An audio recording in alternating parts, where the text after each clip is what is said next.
Well, hello everyone, and welcome to the very first day of May. Blake Shook, if we haven't met, great to spend about an hour and a half with all of you guys and talk about bees. It's amazing that it's already May, and this as of this recording, it's the 1st of May. So it's great to get all of our practical beekeeping tips to you guys right here at the beginning of the month. That way, you've got the whole month of May to put them into practice. So, we're going to be diving in heavily on what you need to be doing in your bees right now in the month of May. So, again, great to spend a few minutes with you guys. Really appreciate you watching and listening. And hopefully, what we have to share tonight will be beneficial as we really talk about one of the biggest months of bee management in the whole year. I mean, May is when bees are growing. Some regions are putting honey supers on. Other regions are really just trying to grow and build their bees. But it's such an important month to get beekeeping right. So, eager to be on this journey with you and glad to participate in the incredible hobby of beekeeping with all of you. So, we've got a little bit to cover tonight, so let's jump on in. If you still need bees and you're in near one of our stores, we do still have bees available. You can pretty much at this time of year order them and pick them up, within a week or so. Because April is the crazy busy month where we've got tons of orders. May start slowing down, so you can pretty much order bees and pick them up within a week or two if you still want to keep bees for the year, or if you need a few more. You can never have too many bees. Quick reminder, Stand Soft Sugar Bricks, we've got them on sale and we're going to be selling them year round now. So I talked about this a little bit last month, but they're such a popular product and we have so many people asking for them that we are carrying them year round at this point. So anytime you need to feed your bees, Stand Soft Sugar Bricks are available. I really recommend feeding them to new hives that are just really starting to grow, but have quite a bit of honey stores. So when a new hive is really starting to grow, it's easy to make them honey bound by overfeeding them syrup.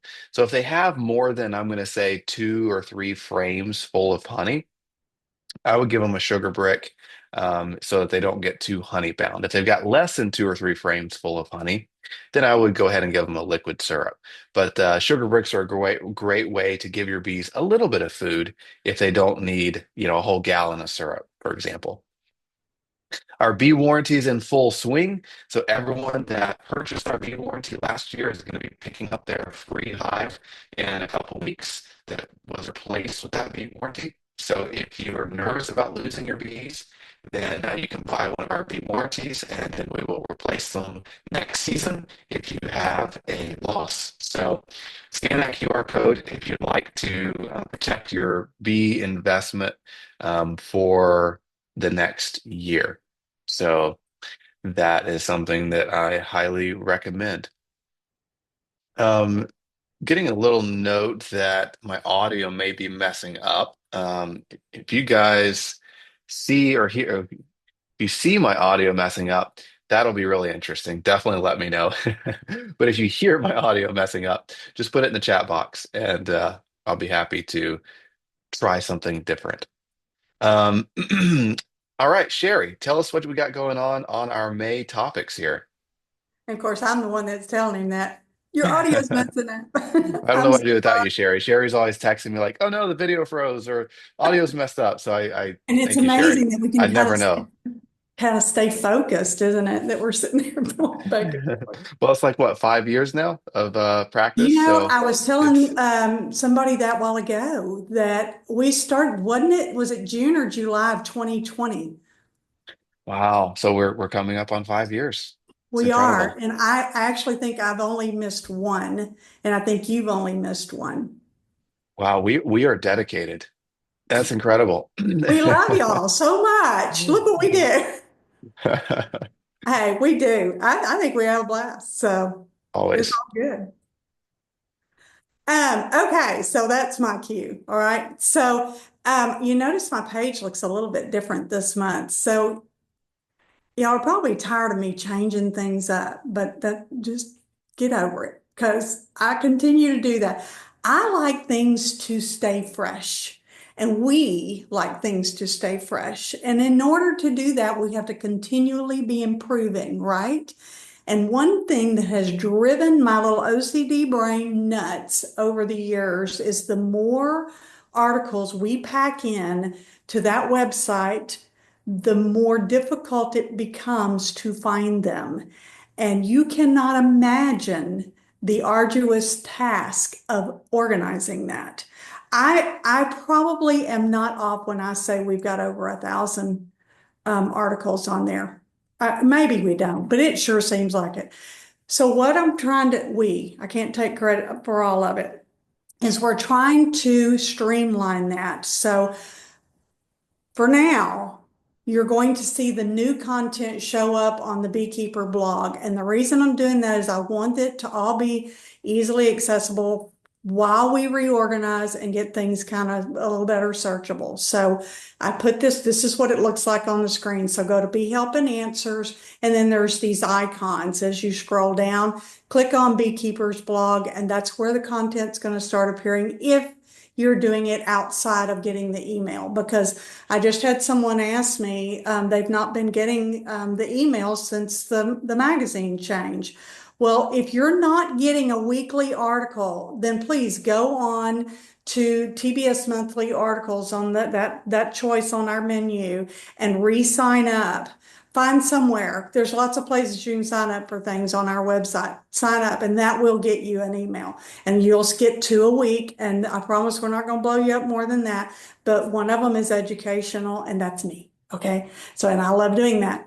And that's what leads me to the week 1 through 4. So I kind of condensed this a little bit. As you can see, it's not got near as much for you to look at here on the screen and drive you crazy. Week 1, and all these are already posted on the Beekeeper's blog. You're welcome. Whoever was really pushing me to do that, I listened. I posted them all at one time. We'll feed them to you as the month goes through emails, but for right now, they are all up there. If any of you want to go on right now and look at them. Well, not right now. You got to listen to us tonight. Anyway, week 1, Inside the Hive, what to check for during your first hive inspection home. Love this. Blake wrote this. It's a good, even for those that have been beekeeping for a minute. Week 2, Blake's quick tip, May hive growth. Super good information there. And all these are going to have, each one of these are going to have a ton of articles linked to it, full length articles and videos. So it's not just that one little thing. Go there. Blake, the Great Queen Excluder Debate, helpful tool, or honey blocker. I'm going to talk to you about that in a second. And then week 4, Hive Talk, pro beekeeping tips from Sherry and Marcus. That's Marcus Hill. Does anybody remember me interviewing him? I took a clip of that and wrote a little short article about it. He is so good. We're going to have him on. I just know it. Before Blake switches the slides, I want to talk about Ask Blakebot. Do you see down there at the bottom the arrow? Okay, so this is the brainstorm of our general manager, Brian Cummings. We wanted more than just a chat for our website because, all websites have that little chat button. I'm that one that uses it. I'm bugging whomever's sitting there going, oh, I hope nobody bugs me today. That's me. Ask Blakebot is a tool. Isn't he cute too? He worked hard to make it look kind of like Blake, but in a bot. He is a tool that you ask a question, a beekeeping question, and it actually utilizes all of the articles and resources in our website to answer your question. Now, it may once in a while say, I can't do that. You want to call and talk to a person live, and it gives you that option. But you'll be surprised. It is so cool. And it learns, and it's getting, it's technology right over my head. But use it and try it and see what you think. Give us some feedback. But ask Blakebot. It's a pretty cool thing. So anyway, I just had to tell y'all about that. It's new. And Brian Cummins did a great job on it. All right, Blake, slide that slide. All right, so my focus this month, and it's going to be short, is the Great Queen Excluder Debate. I love this picture. I took this of 2 guys, had them stage it because it was just too funny in one of our classes several years ago. And how many topics in beekeeping do we'll say, disagree about? Queen excluders is one of the top that are disagreeable. because some people think, no way, would you ever do that? And others think, why would you not do that? I'm one of those that thinks, why would you not do that? But that's just my opinion. But I want you to read this little short article I wrote. It's very, very short. Points to make, and I'm just going to make these really quick. Cons tend to store less honey because they've got to go through that, but I will have to say a counter to that is a top entrance. I wrote that in a big long article one time, and I make a link to that in this. Slower to begin storing honey because, again, they've got to travel through it, but they do catch up, and there's virtually no difference once it gets going. And that's me counteracting it because I'm a pro queen excluder person. And then the pros prevents the queen from laying in the super. Ding, ding, ding. That is why we do it. I do not want to deal with brood in my honey supers. We had that for a while. We played that game and just like, that is not protein I want in our honey. Okay. And B, faster and easier to harvest honey for sure. A lot of people will just kind of scrape that off or just throw those to the side, not do those in the extraction. But when you've got, let's just say, a few hives sitting out there, let's talk hundreds, and you got to pull, you're not wanting to go, oh, wait, oh, that one's got brood. Let me set it over here and put it back over here. So, no, I don't want to deal with that. But it's up to you. It truly is. The takeaway is that queen excluders are failable, but most often effective. In other words, they can, they can get in your way, but most often are effective. And do your own field study. And I think that's with beekeeping. Anytime Blake or myself or anybody else in the industry, we tell you something, you don't have to go by exactly what we say. Say, oh, okay, that's good information, but I heard this over here. Do your own field study. If you've got your own bees in your own bee yard or multiples, you be your science. Do it. All right, that's all I got, Blake. It's up to you now. All yours. All right. Thank you, Sherry. Great as always. Okay, so a bit of an announcement to make. So we are switching to a new format with our monthly buzz. So for almost 5 years now, first Thursday night of every month, Sherry and I have gotten on here and taught. And we like Sherry said earlier, we try to keep things fresh. We try to listen to our listeners and viewers and make sure that we're always giving them what they're looking for. So we are going to not starting this month, but starting next month in June, I'm going to do more in the bee yard videos, but I'm going to make them shorter. So we found that, surprise, surprise, most folks prefer, 1 to 2 minute, tell me what I need to know in the bee yard really fast videos. So going forward, we'll have more in the bee yard videos, but they're going to be shorter. So we might have 7 or 8, but they'll only be 1 or 2 minutes long. We're going to have a more condensed version of the monthly buzz. So instead of an hour and a half, we're going to try to get it to like 30 to 45 minutes and cover everything you need to know in 30 to 45 minutes. So you don't have to watch for an hour and a half to learn what you need to be doing this month. You can watch for 30 minutes and maybe 45 minutes and know everything you need to know for the month. We are going to publish that video on YouTube and send it out via email on the first of each month. So the first day of the month, that's going to be published on YouTube, and it's going to be emailed out to anyone who signed up for it. There is not going to be a live option anymore. So, normally this is live on the first Thursday night of the month, and then we publish it online a few days later. And that is something that, when we first started, it was during COVID, and that's why we started this video series because we had to do virtual education. And and the vast majority of our viewers were jumping on live like a bee club. Everyone was hundreds and hundreds or more people were getting on every Thursday night. And then, a few hundred people would watch the YouTube video later. And over the years, that has completely reversed to where we still have a good showing of people on Thursday night, but then thousands and thousands and thousands of people are watching it on YouTube.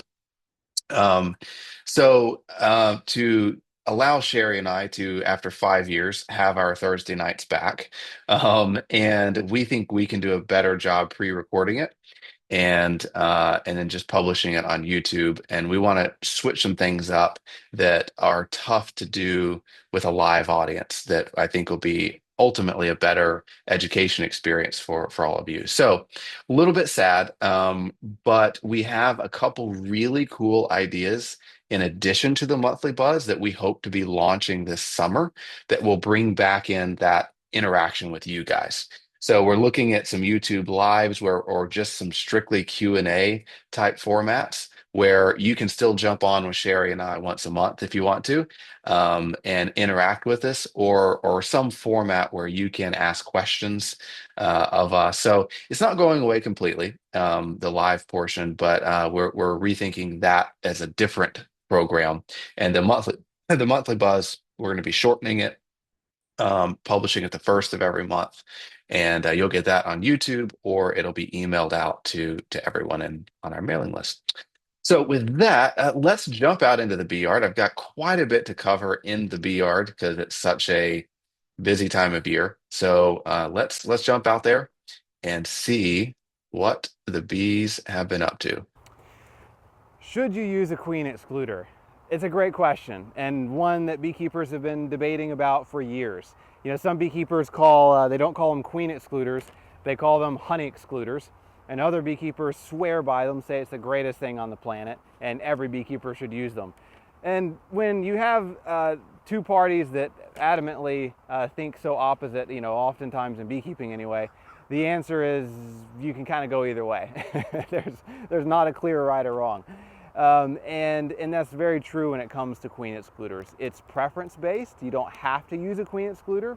It does make extracting honey a little bit easier. It keeps the queen out of your honey supers, but it can slow down honey production a bit in certain circumstances. So I'm quickly going to tell you, should you use one or not, and then how to use it. Well, and you can also get a plastic or a metal queen excluder. Doesn't really matter. The bees don't really care. The plastic ones used to kind of hurt the bees, and they used to fall apart really quickly due to UV light, but the plastic ones these days work really, really well. I kind of prefer them because they're flexible. They don't break as easily. The metal one, you know, if one of these gets bent, these metal rods get bent, then the queen can get through. These don't last as long, but you know, so it's either way. It depends on if you want to go premium, get the metal. If you're trying to go cheap, get the plastic. They both accomplish the same job, which is keeping the queen out of the honey super. So use whichever one you want. For the sake of the video, I'll use the yellow one because it's yellow and we're beekeepers and we love yellow. So as far as whether or not you should use one, if you have a strong hive with great bee population and it looks like it's going to be a pretty good honey flow that year, it doesn't hurt at all to use a queen excluder. You know, it's just going to go right between your top brood box and your honey super, and it prevents the queen from getting into your honey super and laying eggs. So if you have a mediocre hive, if your hive isn't that strong and your honey flow isn't looking to be that great, then it can really slow them down from storing honey up into your honey super. So that's kind of the determination for me. I mean, if my bees look great, great bee population, bursting at the seams full of bees, and my nectar flow looks really good that year, sure, queen excluders are a great tool to make extracting and harvesting honey simpler. If I'm like, oh, my bees really don't look that good this year, then I'm probably not going to use a queen excluder because it'll slow them down. Now, if you get brood up in your honey supers, it's not that big of a deal. You can still, you know, you can move the brood down into the bottom box if your honey super is a deep box. If you have several hives, you can consolidate all the frames of brood into one brood box and put it on top of a weaker hive. There's any number of ways that you can handle that brood. If you extract quickly, I mean, I've taken cap frames of brood and pulled them off with the honey super, extracted honey, put them back in that honey super and put them back on the hive. And if you do that within, you know, 6-7 hours on a hot day, that cap brood will survive oftentimes. So plenty of ways to handle brood in the honey super. It's just inconvenient. So now, how do you use a queen excluder? Pretty simple. When you've got a hive, this is a hive that is ready for a honey super, which just means that it's full of bees, obviously. It's a great hive, full of bees. Both brood boxes are packed out with bees and honey. It's ready for a honey super. So this is really simple. You have two options, or really not. It's not really an option. There's two ways you can go here. If you have a honey super like this one that already has drawn out honeycomb, or in this case we've checkerboarded these frames. I've got drawn honeycomb from last year, and then I've got a frame of foundation, and then I've got, frame of drawn comb. So I've checkerboarded these frames. So I've already got, 50% of the super is already drawn comb. So if you've checkerboarded or your honey super is completely drawn comb, then just put on the queen excluder and put on your honey super. Simple as that. You're done. Easy peasy.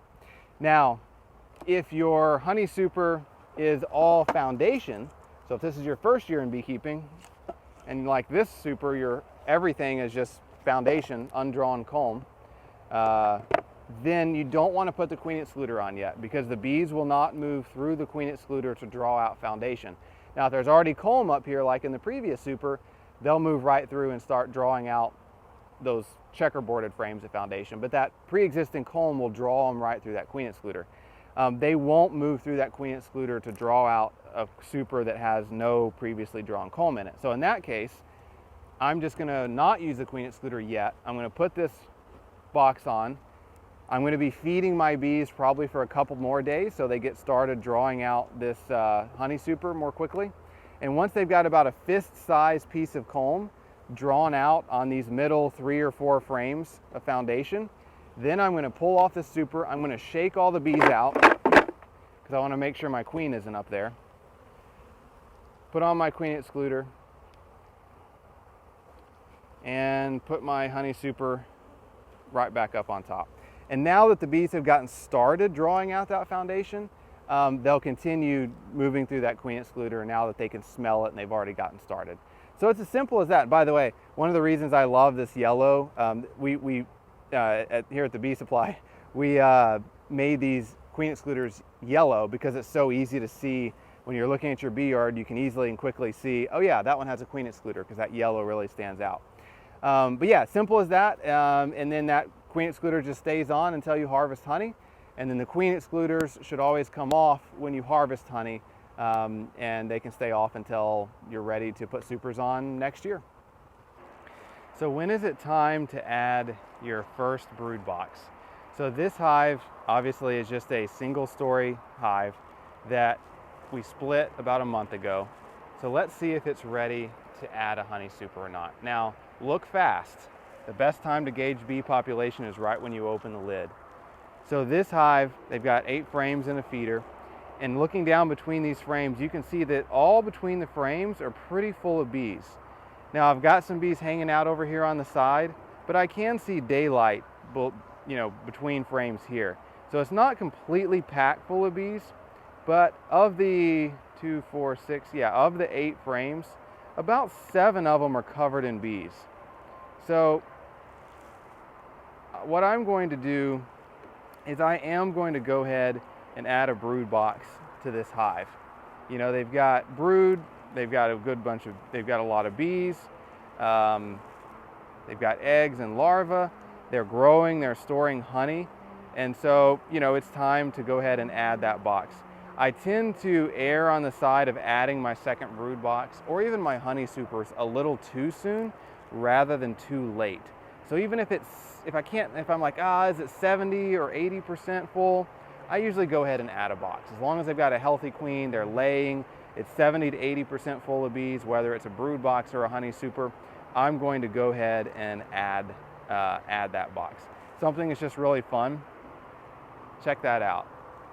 So this was a hive that went queenless, and look at all of those hatched out queen cells. So they went queenless, they raised their own queen, and just, those are all hatched out queen cells from when the bees raised their own queen. Pretty cool. That's just a ton of them. And bees often do that. They'll raise an excess of queen cells in the hive if they lose their queen. So this hive, it might be a slightly premature. I would say they're closer to 70% full of bees, but I'm out here in the bee yard, so I'm going to go ahead and add our second brood box. It's not going to hurt them. And I'm going to give them a little more feed just so they can really have some extra food to store up into this second brood box. And then hopefully in about 3 weeks or so, maybe a month, we'll be able to add a honey super and start making honey. So let's take a look at this hive and see what they've got going on. So they've got 2 honey supers on them. We've got about 2 weeks left of our major honey flow. Oh, by the way, I got a new bee suit. So for all of you guys that were always concerned about how old my last bee suit was, I finally found a bee supply company that would sell me a bee suit. So my old bee suit lasted about 3 years, and I think it's still in good shape. I actually still wear it all the time, but it was starting to look pretty ragged, so I upgraded so I'd look better on camera. Okay, so with this hive, it wasn't that long ago that a second super was added. So we've got this top box that's got just a little bit going on in it. You can see there's not a ton of bees up in it, but there are some. And most of it's still foundation. So if we pull some of these frames out, you can see that's just still foundation with no honeycomb on it. But we did something here called checkerboarding. Here's a frame that they've started drawing out the foundation on. We did some checkerboarding. So you can see that most of these frames are brand new, but we've got a couple frames of previously drawn out comb in here that are darker. So you can see these are older frames that were already drawn out, and the bees, of course, have already filled them with honey. But it's perfectly fine and a pretty good practice to do checkerboarding in your honey supers. Don't ever do checkerboarding in your brood boxes. You never want to take frames of brood and separate them with frames of foundation in your brood box. So don't ever checkerboard in your brood box.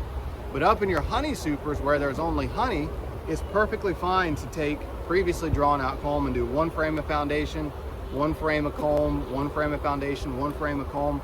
And that really encourages the bees to move up quickly into that super. So you can see we had a frame of previously drawn comb here, previously drawn comb here. Look at this frame of foundation in the middle.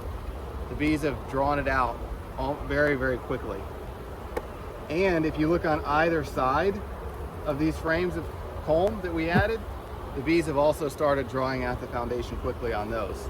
They're quicker to move up into those honey supers if you've got some previously drawn out frames sprinkled in with them. So it's a pretty good practice up in your honey super. Now that second box was added because this first box was full. And really what we want to do is when any box is 80% full of bees or honey, it's time to add your second box. So this first box was 80% full, and so a second box was added. And so just to take a look at that, just beautiful. Completely capped, completely full of honey. So they've really completely filled up this bottom box, which is why this new super was added about a week ago. So they've got 30 to 40 pounds of honey stored in this first honey super. And then we've added a second one. And if I had to guess, I'd say they may fill up this super half, this top one half full before the honey flow ends. We've got about, 10 days probably of really good honey flow left, and it'll start slowing down after that. Another practice you can do that is, you don't have to do it, but it's not a bad idea, is bottom supering. So instead of having this new honey super up on top with all this foundation, you would actually put it underneath this old honey super. And that gives the bees more direct access to this new box that they need to do the most work on, and they'll draw it out a little bit faster. So let me show you. So instead of putting our new honey super right up on top, I'm going to take our full honey super off. I'm going to leave our queen excluder on. I'm going to take our full honey super off. I'm going to take our new empty honey super, and I'm going to put it right above my queen excluder, right above my brood box. And I'll put my full one right back up on top. So now I've got my empty honey super sandwiched between my brood box and my full honey super, and my bees are going to work it and draw the comb out a bit faster. It's not critical. I mean, you don't have to do that. It's a lot more work to move this full, big, heavy honey super up on top, but it will encourage them to draw out that foundation in that new box a little bit faster.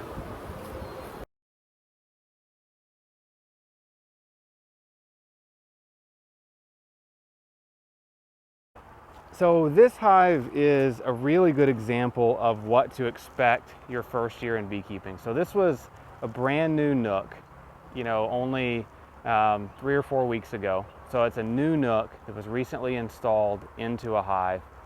And this is pretty normal as far as what it should look like. Now, a lot of people really want to make honey in their very first year. That's not very common. I'm going to show you how you can in just a second. But this hive had the top brood box added only recently, and they really haven't done much up here. We happen to have a box full of comb that we were able to give this hive, but they really haven't done much. They've got still some foundation, they've got empty frames up here. They're really not moving up into this top box, and all these frames are really dry. There's no honey at all stored up here. So let's look down below and see if we can get a feel for what's going on. Now the bottom box is pretty full of bees. When I look down between the frames, this bottom box is about 80 to 90% full of bees, which is exactly where we want it when we add a second box. Also, when I'm looking down here, I'm seeing lots of brood. So we've got beautiful frames of brood. So that's a frame of mostly capped brood. Some is hatched out in the middle. This is a frame of eggs and larvae. But one interesting thing that I'm not seeing is just a whole lot of extra honey. So we've got, this cleared out space. There's eggs and larvae all in here. We've got a little bit of honey up here in these corners, but it's really not much. We've got a little bit of nectar glistening up here, a little bit of capped honey down here, but this frame is basically weightless. It really has very little honey. We've got some capped brood here, uncapped brood here, a little bit of honey up here in these corners. And when I'm digging further into this hive, one telling thing is to look at the outside edge frame. So what do the frames bordering your brood nest look like? They've got a little bit of honey, but not much. You can see that those center frames, there's no brood, there's no honey. They've got a little bit of capped honey down below. They've got some capped honey here as well, or some uncapped and capped honey here, but not a lot. I mean, this frame probably weighs like half a pound. When I lift up on the box, this bottom box feels almost weightless. I mean, it might have 5-10 pounds of honey in it total. So really the reason this hive isn't jumping up into that next brood box and growing as fast as I want it to is because it's really short on food. I want to see maybe two frames on this side and 2 frames on this side, pretty much completely full of honey or syrup. And then I would expect to see them starting to move honey and syrup up into that top box. So if you've got a newly installed hive that's 3 or 4 weeks old, and you lift up on it and it feels just very lightweight, the frames all feel lightweight, you don't have frames full of honey, even though we're in the middle of a honey flow, I'm going to resume feeding on this hive because they really are not growing very quickly because they don't have enough honey. And they're conserving their energy. They're not raising as much brood because they don't have enough honey. So just because we're in the middle of a honey flow doesn't always mean, especially for new hives, that they have the resources they need to grow. My goal is to have the middle 4 to 5 frames in my brood box brood, and all the other frames, the other 4 or so frames, or 3, depending on how many frames you have, should be full of honey. And I want, if I've got another box on, I want to see them drawing out comb, moving up honey into that second brood box. And that's a good indication that they have enough food. Now, you want to be careful that you don't give them too much food. If you've got, you know, 3 or 4 or 5 frames of solid honey in the bottom box, and they're putting fresh nectar or syrup intermixed with all of your brood. You know, if you've got a frame of brood and all in the middle where your brood is, they've also got nectar stored there too. That could mean your hive is becoming honey bound. They've got too much stores. What I would do in that case is I would add another box and back off a little bit on the feeding. But that's a bit unusual to see this time of year. Usually we see that earlier in the spring or in the summer especially. But this hive, there's nothing wrong with it. They've got 4 great frames of brood. Bee population looks good. They're moving up into their second box. They just need a couple gallons of syrup. So I would give this hive a gallon of syrup this week. I would give them a gallon of syrup next week.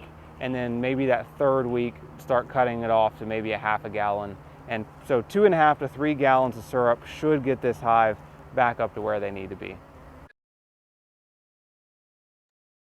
And there we go. So let's jump back in out of the bee yard and talk about a few things that I didn't cover in the bee yard. So one quick correction I want to make to myself is when I showed the video of bottom supering, I mentioned, oh, it's only like a week to 10 days of the honey flow left. That video was from last year. So if there aren't really any regions that there's only a week or two left in the honey flow is just starting in the south, hadn't even started in the north, so in the central. So that was an old video. Speaking of, here is the spring leaf index. I show it almost every month, and you can see that there's these interesting bands this year. I mean, the leaf indexes were we were late to leaf out for trees and plants in the south. South central had suddenly a little bit early, central a little late, and now northern is quite early. This is the bloom index, and so again, it follows a somewhat similar pattern for the season. The honey flow, to me, when I look at that bloom map, it tends to indicate the start of the pollen flow, not necessarily the honey flow. And I think the honey flow often follows by a couple months. So this is not an accurate representation of, oh, things are blooming, must be honey flow. No, that's really, when things just start blooming, that's usually the pollen flow. And the main nectar producing flowers follow, a couple months later. This is the US drought monitor that I look at every month as well. So, you know, Florida's pretty rough right now. Parts of Texas are rough. The west, southwest is pretty rough. Central, the Midwest, we've got some issues. So, it's not great in some areas, and then you know, that full swath going that way looks pretty good. So. All right. So inside May hives, what do I expect to see? The big thing I'm seeing in beehives right now is just brood of all different stages. So, I'm seeing all these different stages of brood in all of my hives, eggs, larvae, brood, a ton of brood in all of hives. One thing I have a lot of questions around is how on earth, especially for new beekeepers, do I see eggs and larvae? And I love to show this picture because what I always do is I take pictures with my smartphone when the sunlight is shining directly down into the bottom of the cells. And then I zoom up on my smartphone to see if there's eggs or not. Because all the time, if you're just looking at that dark frame, then you're not seeing eggs at all. And you've got really got to get the sunlight to shine right down on the bottom of those cells, take some pictures, go back into the shade, zoom up with your smartphone. I always take a bunch of pictures in the center of the frames, the middle frames in the box, and then the center of the frames is where you're normally going to have eggs. It's easy to see when it's brand new white comb on black foundation, but that's not how most combs are. Most are very dark. Most are going to look just like this, and it's very, very hard to see, but there are probably a lot of eggs in this frame. And the reason I can tell is you've got this nectar that the bees are bringing in around the edge. but you can see they've intentionally left the center area open with no nectar or pollen. That either means the queen is about to lay eggs there or already has laid eggs there. So I kind of look for these clear areas in the center of the frame, and that's where I'm going to focus on taking pictures or really try to look for eggs. Caring for growing new hives. A lot of you probably have a brand new beehive, a brand new nook, maybe a newly installed package. These are the main rules to follow if you have a new hive. You want to feed up to a gallon of syrup, 1-to-1 sugar syrup per week. They have a lot of comb to draw out in most cases. So you got to feed them pretty aggressively, usually about a gallon a week. You don't need to feed pollen substitute this time of year. Once the bees have filled up 80% of their first box, you're ready to add a second box. And if you have a hive that is less than one deep box full of bees, you can use an entrance reducer on the largest opening. But if they're more than, half a box full of bees, you don't need an entrance reducer this time of year. You might see some hives that are bearding a lot. So you might look at your hive if it's a really strong hive, and you might see a lot of bees hanging around on the front of the hive. That's fairly common, especially again for really strong hives. High humidity can cause it. If they're running short on space, it can cause it. Hot, humid temperatures can cause it.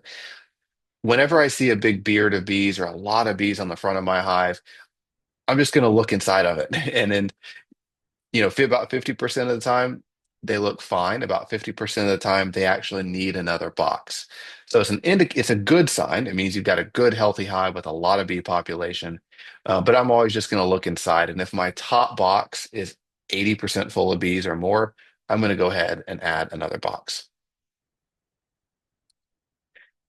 These are some really common problems that I hear a lot of people have in the late spring, and that is my hive is suddenly queenless. So my hive looked great 2 or 3 weeks ago, and now I just went through and there are no eggs, no larvae, it's queenless. Couple common things cause this. Swarming is a big one. A hive that swarms obviously is going to be queenless as they're raising a new queen. So if they had a ton of bees and maybe were a little overcrowded, and then all of a sudden it's like, oh my goodness, where'd all the bees go? And they have half as many bees and they have queen cells everywhere. They probably swarmed. It could be that you accidentally killed your queen. If you were going through your hive a lot, could have accidentally killed her. The big thing I look for is, do I see queen cells everywhere? If I see queen cells and if they're already capped, I usually just let the bees go ahead and raise their own queen. But if I catch it before the queen cells are capped, then I usually wipe them out and try to get a replacement queen. Another common problem is, hey, the bees aren't drawing out the comb in my super or in my hive. The funny thing about drawing comb is, in general, bees are going to draw comb out when they're ready. So, to draw out a frame of foundation, the bees have to have there have to be enough bees in the hive to cover that foundation to heat it up, because they can't draw it out when it's cold because wax gets brittle when it's cold. So they've got to have a pretty significant bee population to heat up that foundation, to cover that foundation with their bodies, heat it up, and then draw it out. So bees will draw out foundation when they need the space. If they're not drawing it out, they typically don't need a space. Now, the exception to that is if the foundation is really old or got dusty, then the bees typically won't draw it out, or they're going to draw it out wonky. So they're going to draw it out wrong. So if you have old foundation, remember you always need to coat it with a fresh new coat of beeswax. And we've got videos about how to do that on our YouTube channel before you give it to the bees, because they typically won't draw out old, nasty foundation. Another common one that's similar is, hey, my bees aren't growing. I really want my bees to grow. Why aren't they growing? And again, 90% of the time, patience. Bees take a little while to grow, especially if you've got a new hive or a new nook or a package. So, the big things I check for is, hey, do I have a queen? Is she laying? And do my bees have enough food? So those are the things I look for. Healthy, do I have a queen? Is she laying? Do they have enough food? Because if they don't have enough food, they can't grow. So, enough food, I would say if they've got two frames full of honey, that's enough food. They might need more to keep drawing out comb, but they're not going to starve and not grow if they have, more two frames of honey or more. If you've got a queen and she is laying brood, oftentimes it just takes some patience. The last one I hear a lot of is my bees aren't eating any syrup. Why aren't my bees drinking their syrup? Usually they drink it when they need it. So the only thing to watch for is if you made it too thin. So if it's like thinner than a one-to-one syrup, the bees won't drink it. So you need a relatively thick syrup for the bees to drink it. And then as long as they have access to it, so make sure there's not some reason that their access to the syrup is blocked, then they'll just drink it as they need it. Varroa mites, the treatment window is closed if you're in the south, if you still want to harvest honey. So most of the mite treatments say, don't use when you're producing honey for human consumption. And we're pretty much to the point in May where you can't use those products if you still want to make a honey crop. Even in more northern regions, I mean, central US, the flow is still going to start in early June. If you're in the far north, your honey flow may not start till late June, and so you could probably squeeze in a traditional mite treatment. But if you're, in the central US or the south, you pretty much missed that window. You can use mite treat. There are a few mite treatments like oxalic acid, hop guard that you can use even if you're producing honey. So if you have a mite problem, I would still try some of those treatments. So, but in general, if your mites are below 3 per 100, you can wait until after you harvest honey to do that treatment. I'm going to skip that. Let's talk for a second about drone layers, because this is something that often tends to crop up this time of year. So maybe you made splits earlier in the season, and you are checking back on those hives and it's like, wow, that's a lot of drone brood. And this picture is an interesting example because it's pretty much, well, it is all drone brood. Well, for the most part, I've got a little bit of worker bee brood in the very center here. So when it comes to drone layers, there's a big thing I look for as to whether or not I can salvage that hive or not. If I'm going through my hive and all the cells are these big bumpy cells. It's all drone layers. Usually that means that the queen failed for some reason or died. The bees tried to raise a new queen and they couldn't. And so the worker bees started laying. Um, if if a worker bee is laying, there's usually not a ton of brood. Usually it's like a couple hundred cells on two or three frames are drone brood. If that's the case, I never try to salvage those hives. I mean, it's time to shake the bees out. You can put the equipment on a really strong hive for them to clean it up and then maybe store that equipment for next year. So if it's worker bees laying, in my opinion, it's a lost cause because it's not just one worker bee laying, it can be a couple hundred worker bees laying. And even if you install a new queen, they often will not accept her. Now, on the flip side, if it's a virgin that never mated that's laying, you're typically going to see a lot of brood. So you might see more of like what I'm seeing in this frame, where I've got a lot of brood on the frame, and I might have 4 or 5 frames that look like that.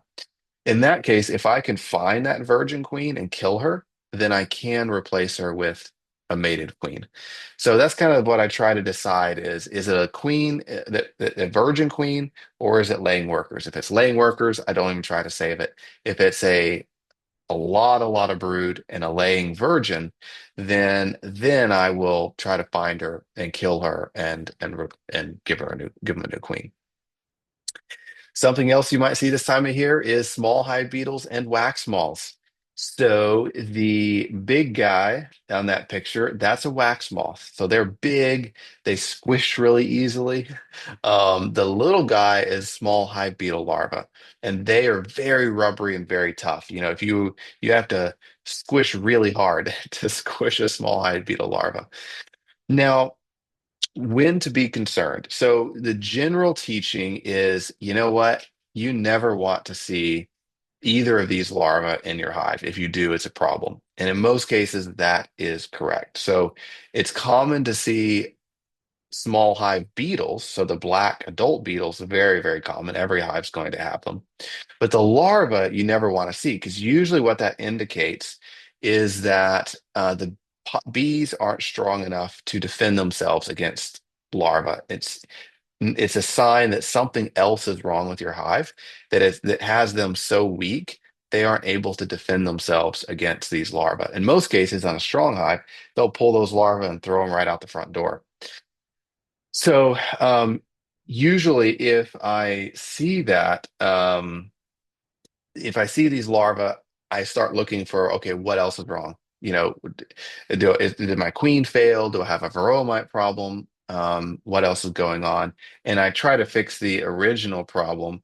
Um, then, uh, then that will probably solve the larva problem. Now, the one exception to this is that in NUCS, so if you bought NUCS, um, in pretty much all the Nook box styles, the frames rest directly on the bottom of the Nook box. In a hive, in a single story hive, the frames aren't touching the bottom of the bottom board. There's free space for the bees to crawl.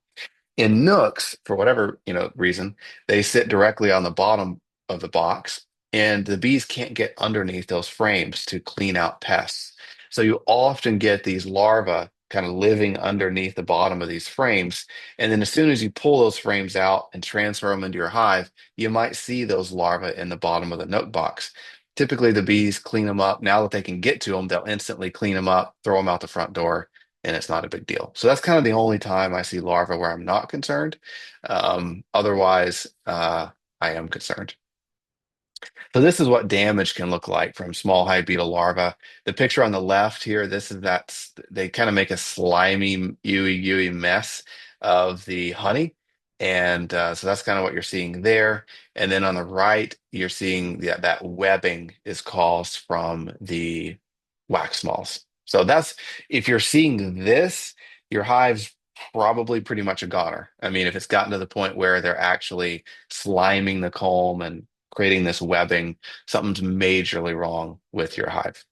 So, okay, so in the few minutes I have left, I am going to talk a little bit about optimizing honey production. Um, and this is really important for May because May is when we're preparing our bees to make honey crop.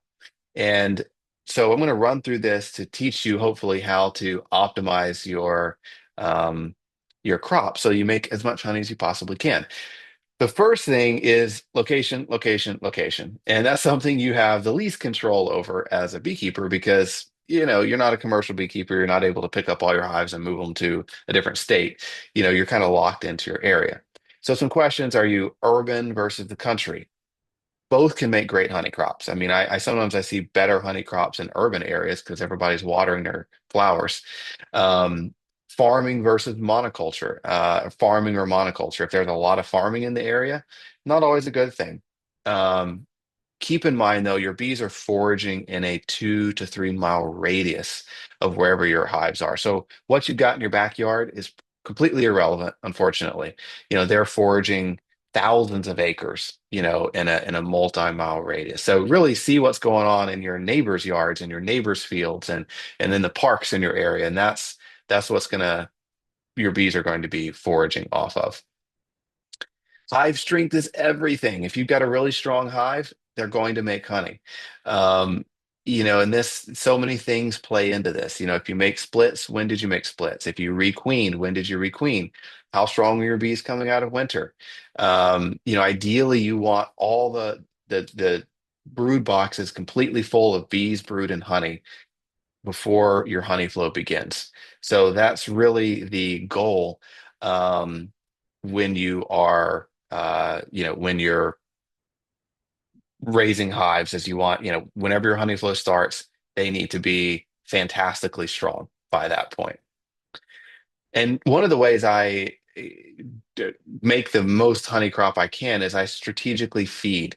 So right before my honey flow starts, So by the way, if you're in most of the South, it's going to be between the 1st of May and the 15th of May that your honey flow is going to start.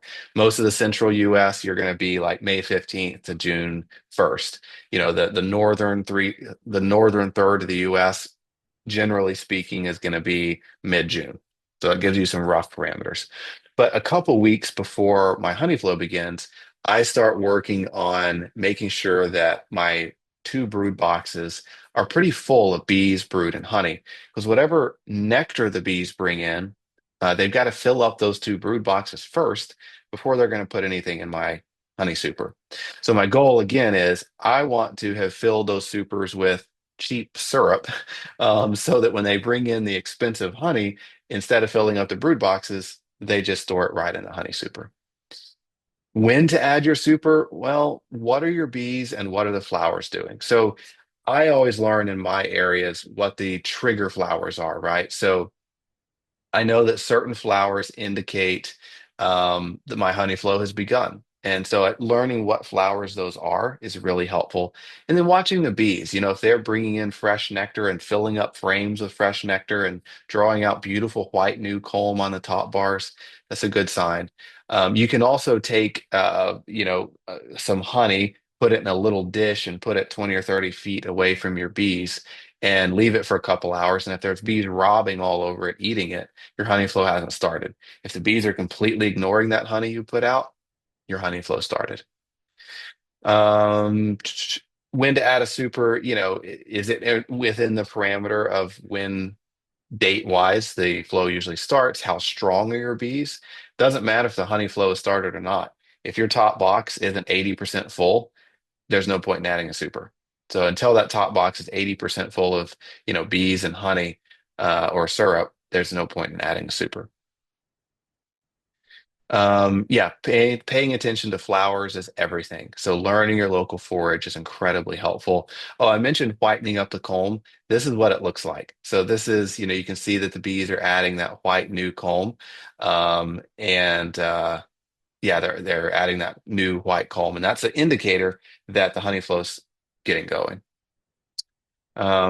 Checkerboarding frames, I talked about that in the video a little bit. It's a great practice in honey supers. So it's taking, frame of foundation, frame of previously drawn comb, frame of foundation, frame of previously drawn comb, alternating it.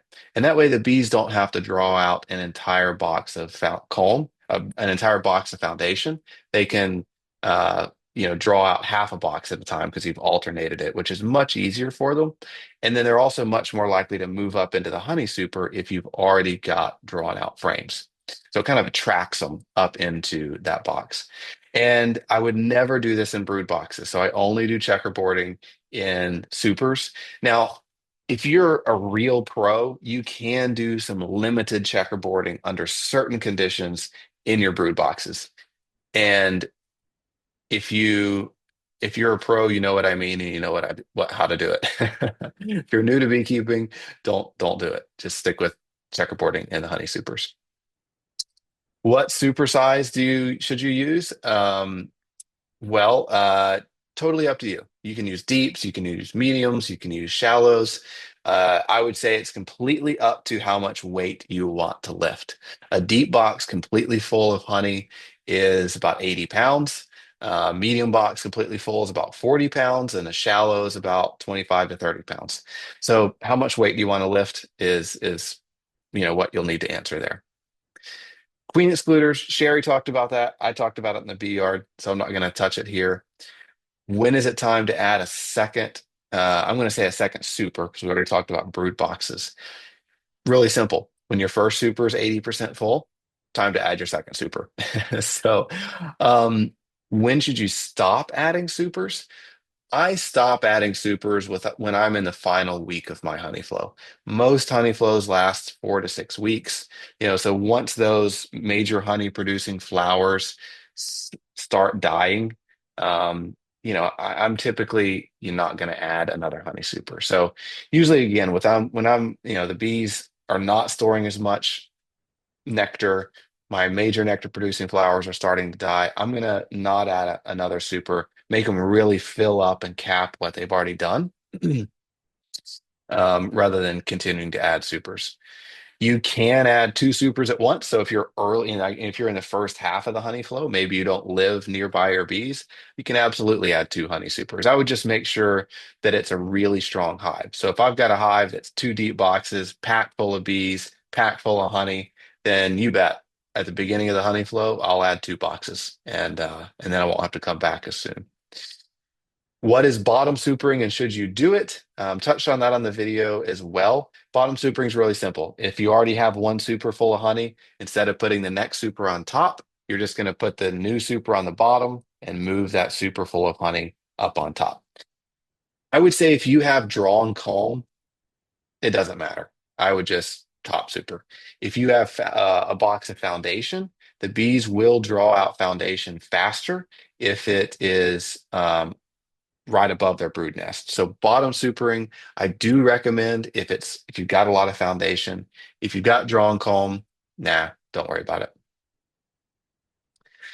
When to harvest honey? What are the flowers saying? What are the bees saying? If you see a theme here, so if all your nectar producing flowers are dead and dying, your bees are capping all the honey, they're not bringing in a lot of fresh nectar, it's time to harvest. uh, the beads won't necessarily cap everything. So if every single frame isn't capped, that doesn't mean that it's not ready. So what I always do is I take my frames that aren't completely capped, I hold them horizontally over my hive, give it a quick shake. If the nectar rains out of the frame, then it's not cured. If it doesn't rain out of the frame, then it is cured. Oh, here we go. I've got a picture of it. So this is how you hold the frame over the hive, give it a shake. And I think I've got a little video here that is super cool, showing nectar raining out of the frame.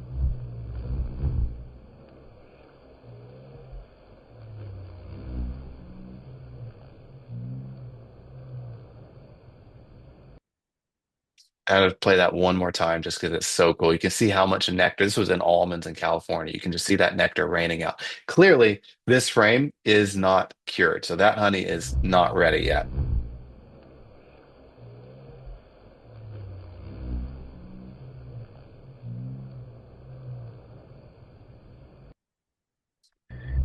And last thing I want to touch on real quick about this is, first year versus second year expectations. And I talked about this in the bee yard a little bit, but, really, if you're in your first year of beekeeping, your goal is to get them to draw out and fill your two brood boxes, even if it takes till summer. That's pretty good for a brand new hive.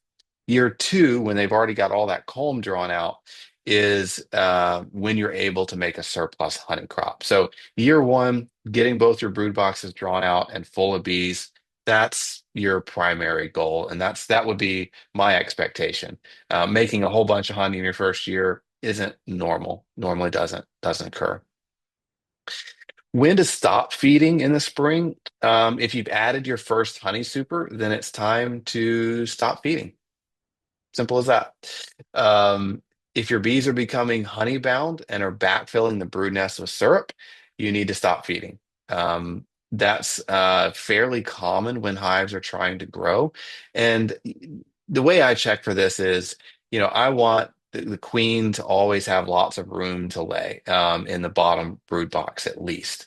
If I'm pulling up, the middle three or four frames of brood out of my hive, and there's only this much brood and the rest is packed with honey or nectar, and it seems like the bees are like shrinking down the space and the queen doesn't have any extra space to lay because it's all full of syrup or honey, that's honey bound.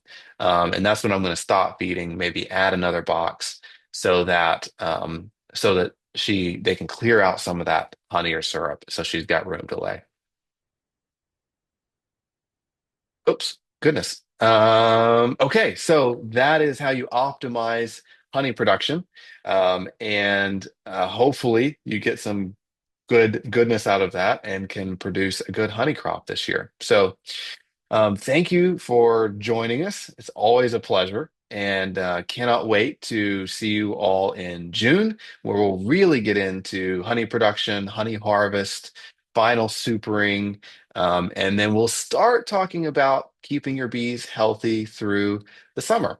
So be a big month, so don't miss it. It'll be published on YouTube on the June 1st. So check it out on June 1st. And then we will also be sending an email out on June 1st with that video on it. And then we'll send a summary video out of this monthly buzz as well. So have a great May. As always, reach out and let us know if you have any questions, if there's anything we can do to help you. And I will see you all soon. Have a great night, everybody.